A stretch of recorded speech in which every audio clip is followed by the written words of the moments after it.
Hey everybody, my name is Scott Bell, and today I'm going to talk to you about how I'm starting my journey from being an organic farmer to becoming an outdoor adventure filmmaker.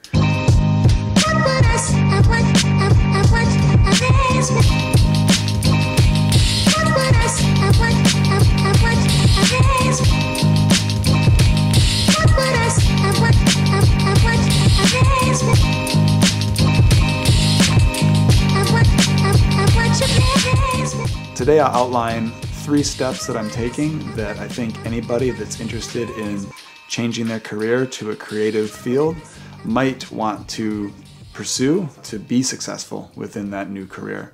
So I've been an organic farmer for the last 10 years, and while it's been a rewarding job, I'm starting to find that my creative interests, photography and filmmaking, are really starting to creep in and take more and more of my time. I don't want to feel like I have to squeeze these hobbies in between all the different parts of my job. When I have a moment here and there, I can shoot some photos or shoot some video or do some editing. What I really want to be able to do is have whole days that I can dedicate to this. And it feels like by doing this as a bit of a job, I might be able to have more time to be creative.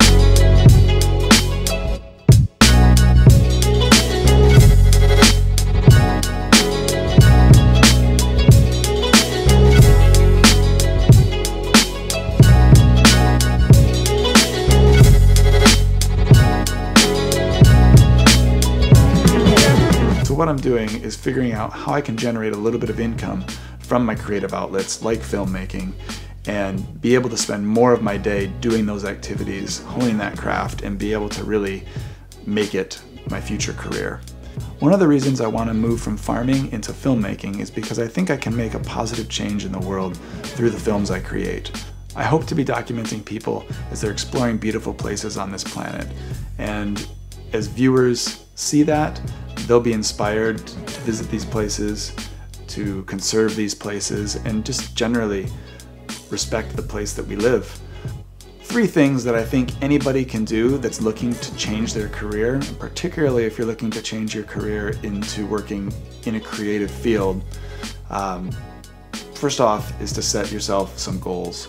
And so at the beginning of last year, when I started making this transition from farming to filmmaking, I set myself a number of goals. There's a number of different ways that people go about setting goals for themselves, but the one that's really worked well for me is called SMART goal setting.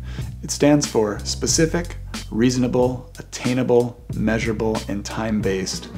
And so what this means is you set yourself very specific goals that you can actually achieve, that aren't too difficult, that have a timeline attached to them. So for me, some of these goals were how many new photos or videos that I want to make sure I was sharing with the world in a year? How many new followers did I hope to have on my social media channels in a year? How many paid projects did I want to do in a year? How many personal projects did I want to do in a year?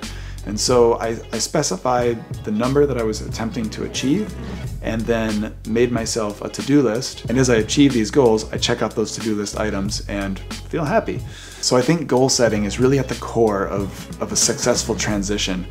You need to really know where you're headed, and it needs to be somewhat specific so that you know what steps you need to take to get to that place. So the next really important step that you can take is networking. So this is both on the local level and beyond. And so with the internet, obviously we can connect to tons of different people and really be able to be inspired and share our work and get feedback and all these things. But what I found really valuable was my local network. And so I connected with all the local videographers, filmmakers, photographers in my area, and this is where I've been getting my paid work. And so often people are unable to do a specific shoot because they've already booked something else, or maybe they need somebody to help them on a shoot. And this is how I was able to achieve my paid goals, was by working through other people, and then in the end, hopefully you're reciprocating that stuff back, and you really are just building a vibrant community of creative people that are supporting one another when possible. So step number 3 is doing lots of volunteer and personal projects. As soon as I realized that video was my new creative medium I was going to pursue, I basically asked my friends, hey, do you want a video made about your business, or do you want to make a short film? And as I started to do more and more projects, I made mistakes, I learned from those mistakes, and then I know that I won't be making those mistakes on paid projects. And so the more and more you can actually do something, the more skill you'll gain in that. It's really easy just to watch a whole lot of YouTube videos about how to do something and think you'll know how to do it. But until you're out there actually setting your camera up, figuring out lighting, figuring out how you're going to tell that story, you really don't know how to do it. And so that's been the biggest learning curve for me, was moving from thinking about things to actually doing things. And as soon as I started doing it, I became more and more confident, and then I felt more comfortable approaching bigger projects, and my skill with my equipment increased every time. And so I really think it's super important to just be doing work, even if it's unpaid. And hopefully that's fulfilling a creative need in you as well. So it's kind of a win-win situation. So this is my first vlog, and I'm still trying to figure out exactly what the whole thing is going to look like, but I'm basically wanting to share my process of how I've been working through becoming a filmmaker. And that's going to be showing the ups and the downs, and hopefully through that I can share some tips and some of my knowledge that I've picked up through that time.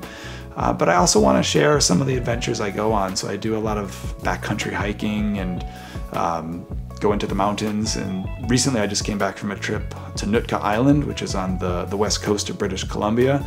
And so I'll be sharing that little adventure with you. I spent 7 days wandering the coast and living out of a backpack, doing all kinds of photography and video work. Super amazing trip. And so stay tuned for that. That'll be coming out pretty soon. So I'll be including lots of beautiful footage of this province where I live, British Columbia, Canada. And hopefully that will inspire you to get out there and shoot wherever you're from and share that with the world. Because I think the more we show the world the beautiful places that we all come from, the more we'll all care about protecting this place that we live. Because, you know, we all know it's the only place we've got. And so I'm really just excited to share the beautiful place that I come from with all of you. And so if any of this sounds interesting to you, hit the subscribe button down below and like this video. Share it with your friends if you think they'd get something out of this. And if you have anything to say, please comment. I'm excited to know what might be interesting to you guys. But until then, keep doing what makes you happy. I know that's what I'm gonna do. I'm gonna get out there and do some shooting this weekend, and I'll catch up with you guys next week. Peace.